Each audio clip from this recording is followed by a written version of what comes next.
En el resultado económico que se publicó ahora en julio para el estado de la economía del país, en ese resultado, en ese informe, los investigadores de la OCDE dicen, mire, el precio del arroz en Costa Rica es de los más altos de toda la región.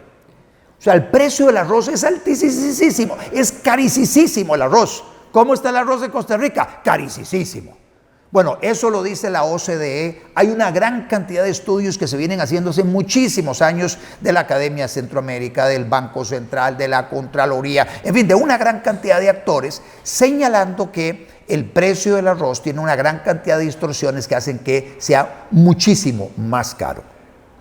Bueno, dice Pilar Garrido, coordinadora del equipo económico, vamos en esta dirección, vamos a considerar la liberalización del mercado del arroz, porque para explicarles a ustedes, el arroz es producido por un grupo pequeño de productores arroceros, está protegido por un arancel, un impuesto de importación de un 35%, pero además,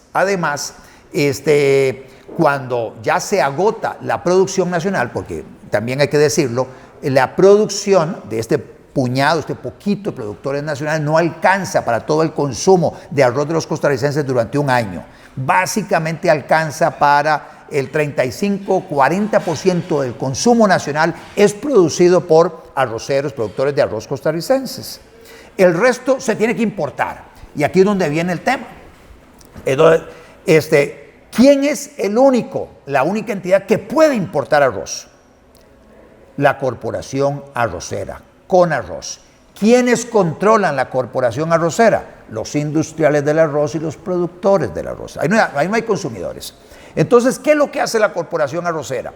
Cuando está el arroz muy barato, porque ese arroz no tiene aranceles, el que se trae en desabasto, pero como ellos lo están importando, ellos son los únicos que pueden importarlo. Luego, a la hora de venderlo, lo venden con el mismo precio del precio de protección que tiene mientras el arroz es producido en Costa Rica. Ese es el 35% de arancel, de impuesto de importación.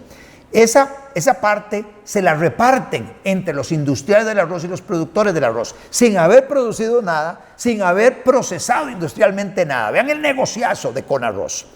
Y obviamente afectando a todos los consumidores. Y aquí otra pequeña reflexión. ¿Quiénes consumen? A ver, ustedes, pregúntense, ¿quiénes consumen arroz en Costa Rica? ¿Quiénes son las personas que más arroz consumen?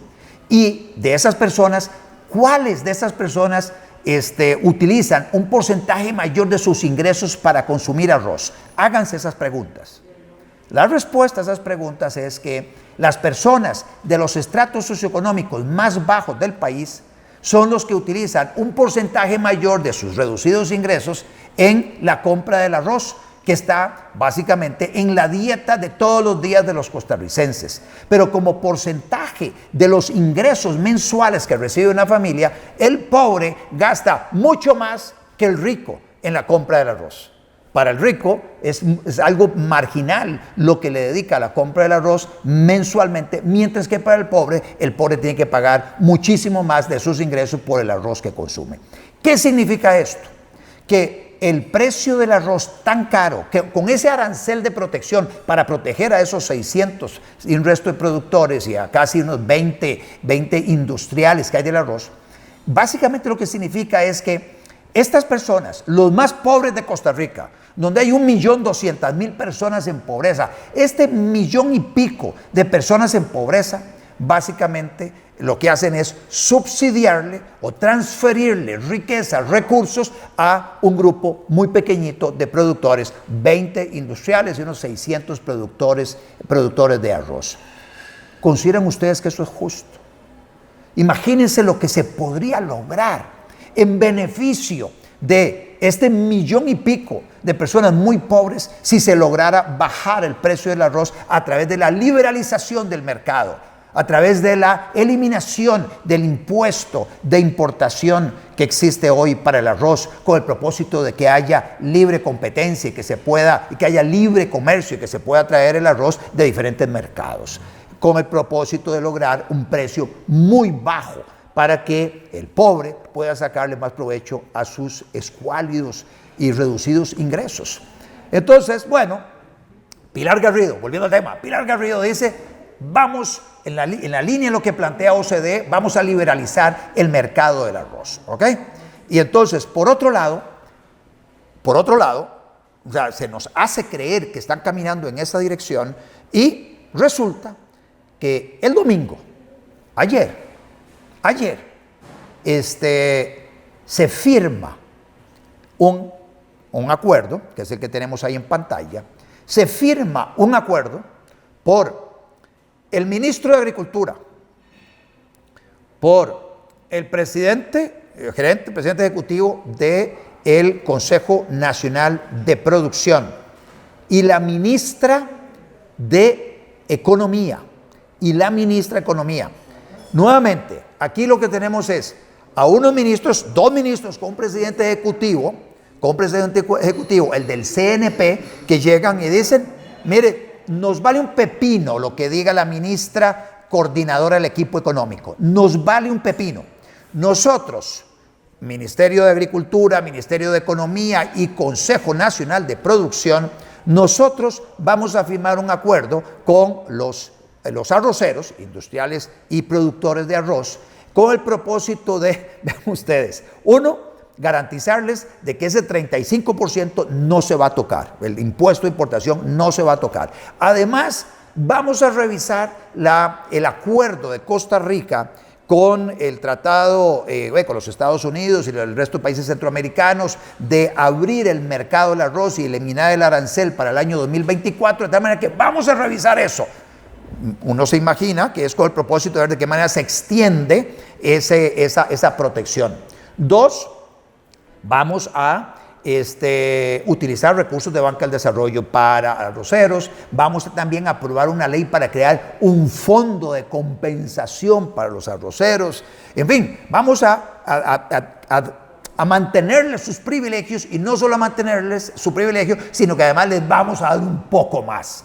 Y ese fue el acuerdo que se firmó ayer, y hoy el Poder Ejecutivo convoca a sesiones extraordinarias los proyectos que se mencionan en ese documento. Ahí en la parte final de lo que aparece en pantalla aparecen los proyectos de ley que se van a convocar.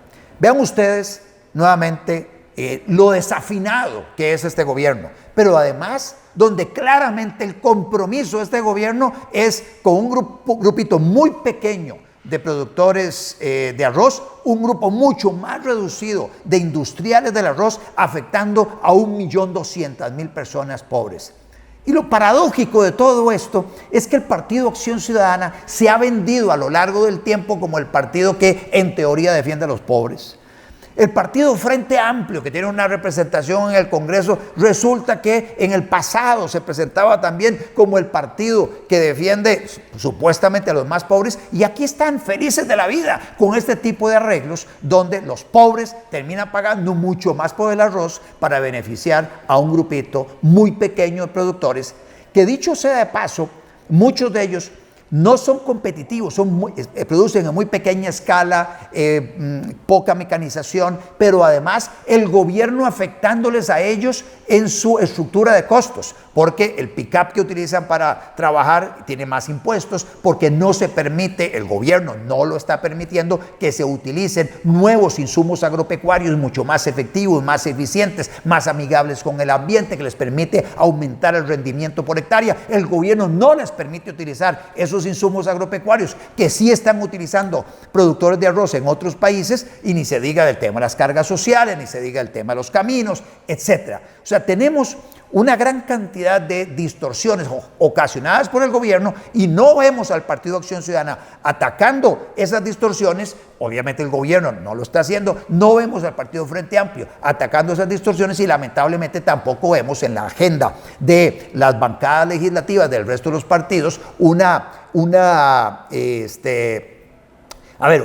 una posición nítida y clara en contra de lo que está pasando, que es el afectar a los más pobres para beneficiar a un grupito de productores agrícolas, en este caso el arroz, que inclusive si no son competitivos, podría dárseles un acompañamiento para invitarles a reconvertirse, para que utilicen esas tierras para otro tipo de productos con los que verdaderamente sean competitivos a nivel mundial y entonces no seguir aferrados a una actividad económica en la que no son competitivos. Les dejo con eso. El arroz está mal, muy caro para los pobres, y hay un grupito pequeñito de productores y más pequeñito aún de industriales que están haciendo clavos de oro a expensas de los más pobres con el apoyo del gobierno, lo que es algo, lo que es una barbaridad, lo que es absolutamente inaceptable.